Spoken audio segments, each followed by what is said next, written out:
Here you are looking at a top 10 all-time favorite card trick of mine. It's actually 4 for the price of 1. And we'll get right into it. These first two are similar because they were taught to me by an elder. And the last two were taught to me by a younger. We just inventing words. But anyway, on this first one, as you notice, I have a volunteer come up and they can shuffle and cut as much as they want until their heart is content. It doesn't matter. They could do this all day. We got time. And then once they're satisfied, the important thing is that they break the cards down into thirds. For this first one, they're going to look through the cards and find one that they like. Not that, that's too obvious. Lucky 7, no way. 2 of hearts, like lovers, no way. Got to find something you don't think I'll be able to get when I'm blindfolded, my back is turned, or I'm out of the room. And then they find something that strikes their fancy. Remember, keep it on the bottom. Don't do like I did earlier, where I had it on the top and then the mathematical self-working trick didn't work out. So, and also don't forget what card it is. And then you're going to silently spell it. Don't spell it out loud because then I'll know what card you got. So silently spell it.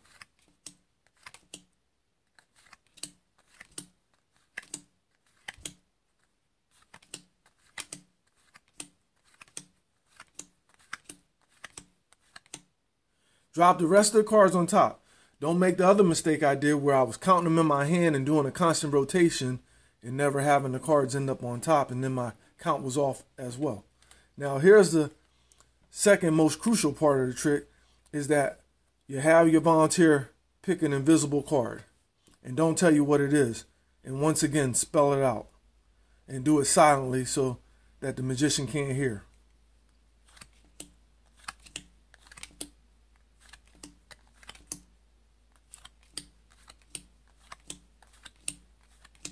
And then drop the rest of the cards.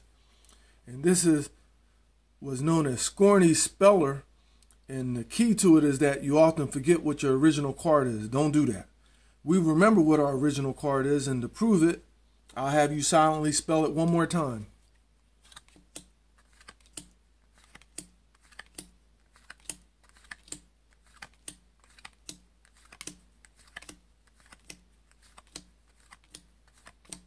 Drop the rest of the cards. I, the magician, turn back around. I re-enter the room where I unblindfold myself. And I say, okay, since you used this, which one did you use? You are honest and you tell me that you used this one. And I turn it over and I say, is that your card? Wow, you did all the work, actually. Let's do another one. Again, we need thirds, but we'll shuffle and cut and make thirds. Now, these are my 2 volunteers' thirds, and this is my third. I'm going to make a prediction. And I'll do it out loud so you can follow along and so that you don't get bored. 4, 5, 6, 7, 8, 9, 10, 11, 12, 13, 14, 15, 16. 1 plus 6 is 7. 7 from 16 is 9, right? Yep. So my prediction is 9. No, wait. 7 from 16. Yeah, it's 9, so we got it. And I found a 9. I put my prediction face down right there in full view. Now, here they go. They're going to do the same procedure, but they don't know about the last step of subtracting from 16 because they don't have to do that. So here we go. 1, 2, 3, 4, 5, 6, 7, 8, 9, 10, 11, 12, 13, 14, 15, 16, 17. 1 plus 7 is 8. So they'll look for that 8. Basically, you're taking a 2-digit number and turning it into a 1-digit number if you forget this step. They don't have an 8 in their deck. They can borrow from my deck. And here's an 8. And on to the second person. We'll move this out of the way over here. 1, 2, 3, 4, 5, 6, 7, 8, 9, 10, 11, 12, 13, 14, 15, 16, 17, 18, 19. 1 plus 9 is 10.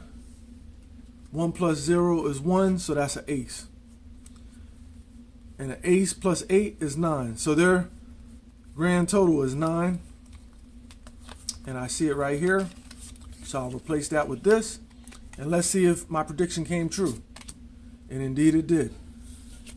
So that's 2 tricks down. And now we got 2 more. And these are the young folks that taught me this one. I'll get this. You need all 52 cards on this one, or maybe not. It doesn't matter.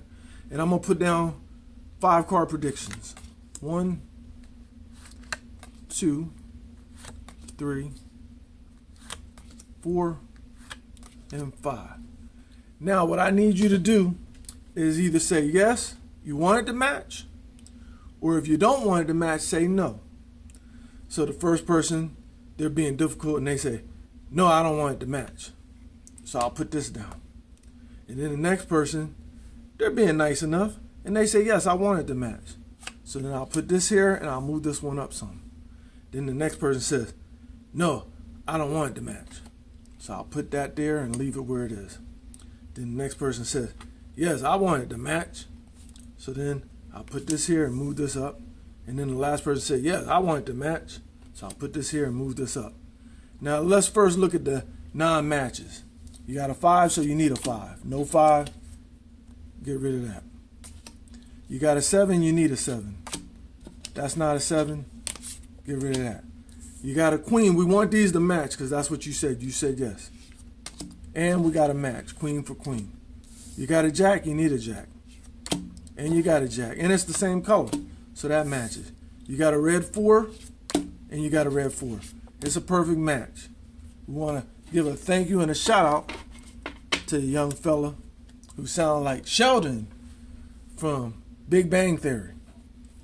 Now we come to the last one, which I would call the Brooklyn boy. He got that thick accent. I learned this trick from him. And you're going to go 3 across. 1, 2, 3, and underneath it 3 more. 1, 2, 3, and you're going to do this till you run out of cards.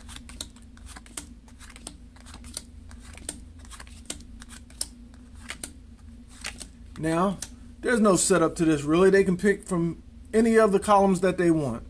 And let's just say they're trying to be difficult. They figure, oh, you probably think I'm going to go from the middle. I'm not.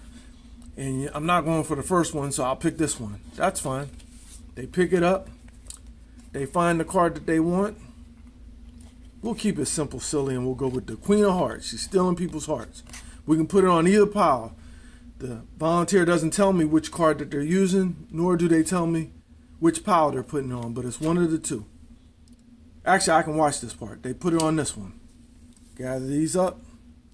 Then I gather these up. And then the pile that it came from, put on top. And then we're back to the drawing board. Same steps we did earlier, we do again. 3 across. Now here's where the magician has to use their psychic ability to try to figure out where their card is. And I'm getting a fishy feeling that it's not this section. So I take this away.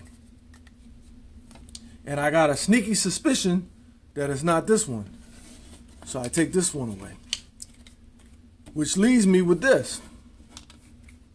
And now all I want to do is spell find card. F-I-N-D C-A-R-D, no spaces.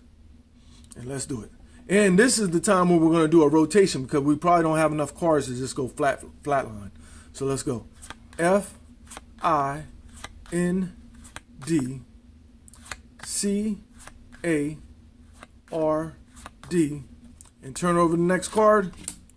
Ladies and gentlemen, that's a 4 out of 4, 4 threat, 4 feature, a double feature twice.